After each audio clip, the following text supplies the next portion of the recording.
Welcome to the liberating river where spiritual freedom meets soul aligned wealth. I'm Wanda. Last episode, we talked about financial decision psychology. We talked about why smart people make emotional financial decisions, right? Today, we are going deeper because many of our financial reactions are not ours. They are inherited. Scarcity is often learned, not chosen. And until you update the script, reprogramming yourself, you may keep living out someone else's financial nervous system. Sit with that right there. If you do not reprogram your mind, you may keep living out someone else's financial nervous system because this changes how you see yourself. Maybe you're not bad with money. Maybe you were loyal to an environment that trained you to survive. And survival thinking is very different from stewardship thinking. That's why today we are going to talk about how that wiring forms, how it lives in our bodies, how it shows up in decisions, and how you begin updating it without shame. So, scarcity. Scarcity is one of those words that we really don't like to talk about, but we talk about it. So I'm going to talk about it directly. Scarcity thinking is not weakness. It is protection. If your environment was unstable, unpredictable, financially inconsistent, your brain adapted that. It adapted unpredictability, unstableness. That's what your brain adapted. Because the brain always asks one question first. It always asks one question first. Am I safe? Not am I wealthy? You see the difference? It asks, am I safe? Not am I wealthy? Am I successful? Am I maximizing opportunities? That's not what your brain says. Your brain absorbs the environment and responds accordingly. Safety comes first, always. So if money disappeared quickly in your childhood, just think on that.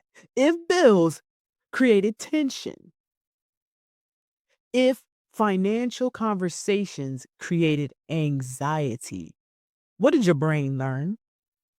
Your brain learned,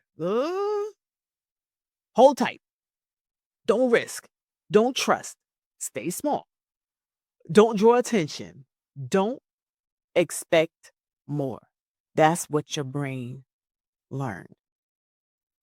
Or maybe it even learned spend it because you know somebody's coming to ask for it. Think about it. How many times have you received a paycheck or received money, but you spent it quickly because you knew somebody was coming with their hands towards you? Even though you didn't have much, but you had more than them, and they came to you with expectancy. Your brain logged that. Not because you lacked the no response, not because you lacked ambition, but because your nervous system learned unpredictability. Your nervous system said, let's be safe. This is called adaptive conditioning. And adaptive conditioning is intelligent. I mean, look, you survived. You survived. Up until this point, you have survived. Might not be the outcome that you was looking for, but you did survive. Your brain was doing its job. It was trying to protect you. But Protection patterns don't automatically update when circumstances change. So you may earn more, but still feel unsafe. You may save more, but still feel behind. You may grow, but still feel fragile. That is wiring, not ingratitude, not the lack of faith, not the lack of trusting God, not the lack of discipline. It's wiring, environmental wiring. And wiring can be updated. Let me give you a real life pattern. Many people don't recognize. Two people can earn the same income. One invests confidently, one hesitates consistently. One spends comfortably, one fears every expense. Same numbers, different nervous system. Why? Because money behavior follows emotional memory more than math. Your relationship with money is rarely about numbers. It is about interpretation. It is about what your memory recalls. It's about what you have seen. Scarcity is not just a thought, it is physiological. It shows up physically. What happens when scarcity hits in, right? Say you're coming to the end of the month. Before your next check comes in, what happens? You might get migraines. Your chest might get tight. You might feel that you're clenching your jaws. You might get attitudinal. Let's be real. When scarcity is around, what happens? You are on the defense at all times because you know you're just trying to make it to that next check. You're trying to make it to that next point, and then you breathe for a moment again, right? You hold your breath while checking your bank account. How many of us done? I know I've done that before. Or counting the time when the check is going to hit. Oh, it's coming in Friday night. Oh, it's coming in Saturday morning. I've been there before, and it doesn't feel good. Your skin starts to react. Your tongue starts to react. Like sometimes people get dry mouth. Sometimes a lot of things happen. You over monitor your balances. There is a point in time when you just stop going to your bank account to see if money's in there. There comes a point in time. There comes a point in time when that anxiety, let's just go that way. The anxiety of opening up your bank account when you go online or when you go to the physical ATM to check what your balance is. That anxiety, your body recognizes it and is based on the environment that it previously experienced. You'll start, checking that account multiple times in a day. Why? Again, because of anxiety. Or maybe you avoid looking at your account because you know nothing's in there. Avoiding looking at numbers completely. That one right there is, in my opinion, is that last brink. It's that thing that you feel that there is never going to be a change. Almost hopelessness as far as this account is never going to be what I want it to be. I have been there. It's the worst. It's the worst when you know you have expenses to take care of and you just don't want to look in your account because you're like, I'm going to be disappointed anyways. I know when the check's going to hit. I'll spend when I get the check and keep moving. That last one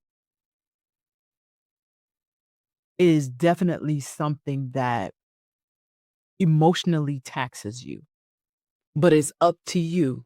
I said it before, to rewire that. scarcity mindset, that fear, that anxiety around money. So you go from one extent of not looking at your account at all to hyper checking. Both are anxiety responses. Scarcity narrows perception. That's why we have to work on this. Research shows chronic financial stress reduces cognitive bandwidth. Sit with that. Chronic financial stress reduces cognitive bandwidth. What does that mean? You literally think less expansively. You think less.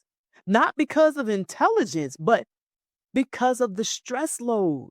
Your brain moves into efficiency mode. Efficiency mode asks, how do I survive today? Not the month, not this week. Today, how do I survive today? Expansion mode asks, how do I build tomorrow? Efficiency says today, how do I get through today? Expansion mode, it says, how do I build tomorrow? You hear the difference? Efficiency versus expansion. So scarcity keeps us stuck in survival time horizons. We are always in survival mode. This is why scarcity is expensive. It is expensive, not because of income. And I know you already know, you're getting it now because of decision restriction. Scarcity costs clarity. Notice how scarcity thinking sounds internally. Take a minute and just really think about that for yourself. What do you say? I know what I said. Ooh, I can't mess this up. I can't afford mistakes. I need certainty first. I'll do it when I feel safer. Have you ever said that? Does that resonate with you? Be honest with yourself because that's when clarity comes. Safety becomes the requirement before movement. But ironically, movement often creates safety. That paradox traps people. It's like, what came first, the chicken or the egg? And we get stuck in that trying to figure out instead of just doing something. Do something. Let's examine something quietly powerful. The phrases you heard growing up. We're going to tackle those. Not what you were taught financially. Because I'm as a New Yorker, I can say, being in grade school, we didn't talk about finance like that. We didn't talk about, and I'm talking about in the family or around the friends, we didn't talk about finance. We talked about things we heard around the house, but it wasn't an immediate association to finance. So what I realized growing up is that once I got older, I should say, based on what I found growing up, is that I absorbed a lot of things emotionally. And I think that is what a lot of us have done. We absorbed emotionally. And then that was translated into how we handled finance, in my opinion. But let me share with you why I think that for real. Because maybe you heard this, right? We can't afford that. Money changes people. Oh, you don't want a lot of money because money changes people. It's hard to get ahead. Of course, rich people are greedy. They're selfish. You have to struggle to make it. Those statements have nothing to do with financial education. Nothing. But those are sayings that have been stated because that was the experience. I believe people forgot about the power of the tongue. Stay tuned. To be continued. Coming next week.